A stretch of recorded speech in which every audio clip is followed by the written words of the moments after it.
I'm going to keep it. That looks amazingly cool. Okay. I don't know why it came out like that, but I think that looks cool.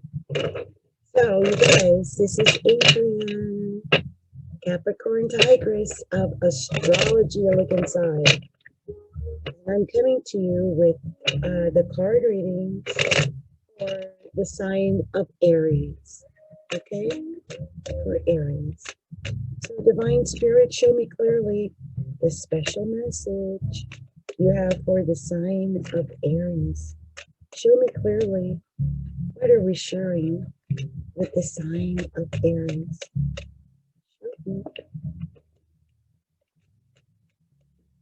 And you guys, I don't know if you're going to like the way I pull out the cards or not, but I mean, I just go with what my vibe is and what stands out to me. So that's how I do it.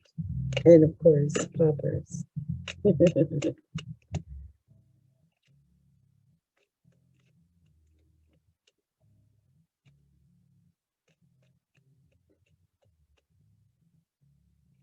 going to get one more. That popped out right away, but anything else?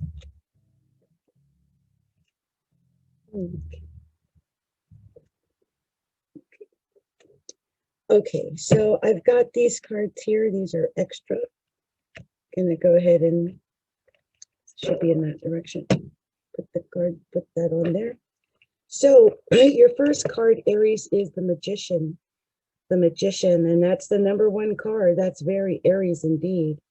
And #1 in numerology and in astrology is the sign of Aries. And so when the Magician comes up, it tells me basically that you have all the tools that you need at your disposal. You have all the tools that you need. Sometimes we feel like we need more or that we don't have enough. And that's not the case with you, Aries. You've got all the tools you need. I think some Aries are looking back. Excuse me, guys, I have coffee. So I do feel that some Aries have been looking back on their past, thinking that the best was behind them, or there's something in the past that they missed. But, here's the King of Swords. It's pretty much telling you to let it go. I mean, whatever is back there in the past that you've been glorifying, it's time to let it go. Now, you could be dealing with a Gemini, a Libra, or an Aquarius, because all of those signs would go very well with Aries. However, I just get a vibe that you've been worried over this. Whatever it is, I sense a great deal of worry.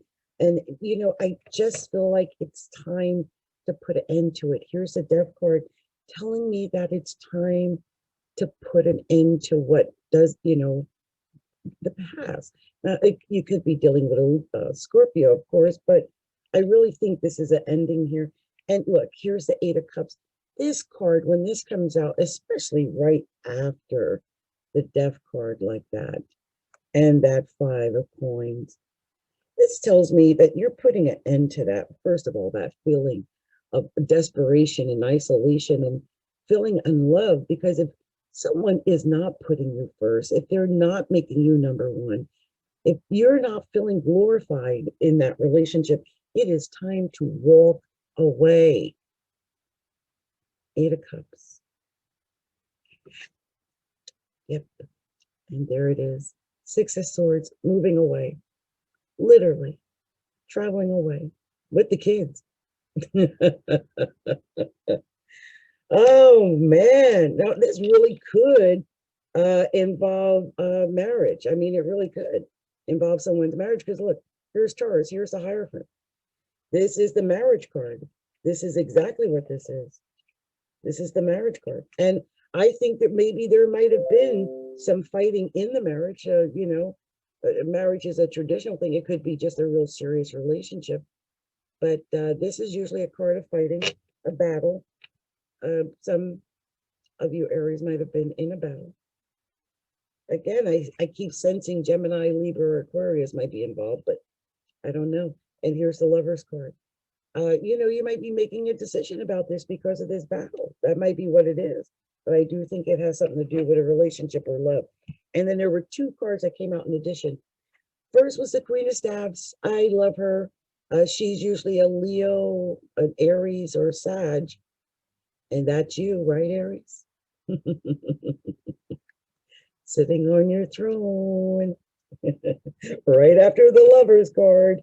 And yeah, you look, Eight of Staves is the last card of the reading. It's just like stay on the straight and narrow, and something is coming quick. Like you're on the road to something coming good. I mean, the Eight of Staves right after the Queen of Staves, I definitely think you're on the road to success. Just stay on that road, on that straight and narrow. That's going to get you there. And I think you're going to get there. Now, I like to do something a little different than others, I guess. I like to take the cards apart. I think when I do that, I get extra hidden meanings in the reading. And sure enough, I did here.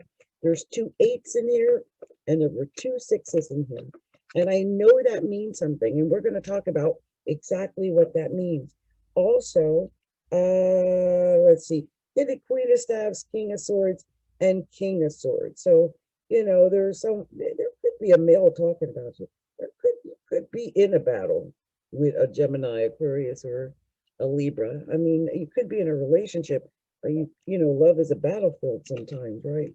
So let's see what these 2 6s and 2 8s means. Let's start with 2 6s, and I'm going to tell you what that is in just 1 second. So let's see, 2 6s, a special relationship. It's not yet amazing, but it could be.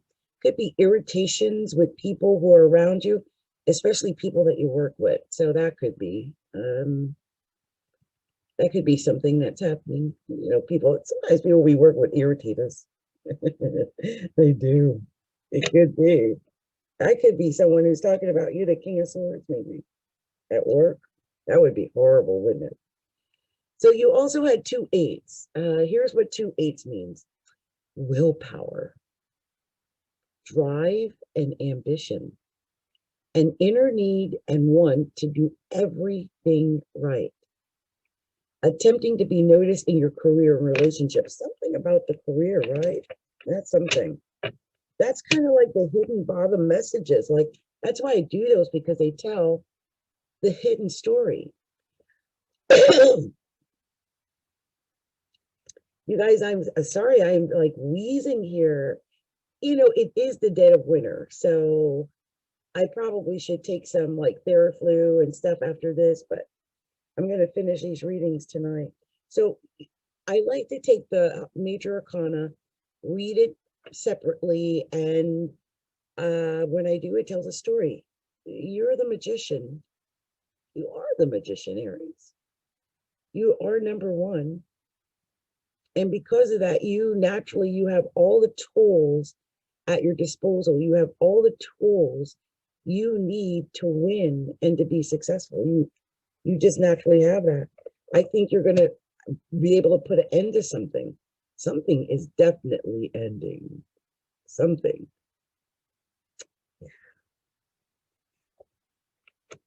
Maybe a marriage or a long-term commitment. Maybe something that's been preventing you from having the marriage or the long-term commitment. Either way, that there's going to be a major change coming. I think it's going toward commitment.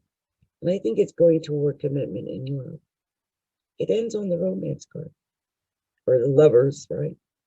This is usually making a decision, but with the Hierophant, my gosh.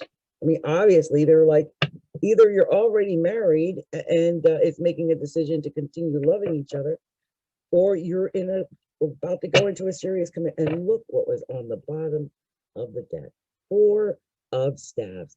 That is like that ultimate, like, look at the joy of the couple. Look at that. Look at that. I mean, just looking at the couple, you can see how happy they are in this relationship. And I think, look at that. When you look at it together, it's amazing. Oh, wow, Aries. You got something beautiful coming. Wow. Congrats. Well, if you haven't already done so, Aries, take a moment to like and share my video and subscribe to the channel. And then stop by the website, which is astrologyalookinside.com, and subscribe to the website. Okay. Much love, much light, many blessings to you, Aries, and good luck. Wow, the love life looks exciting.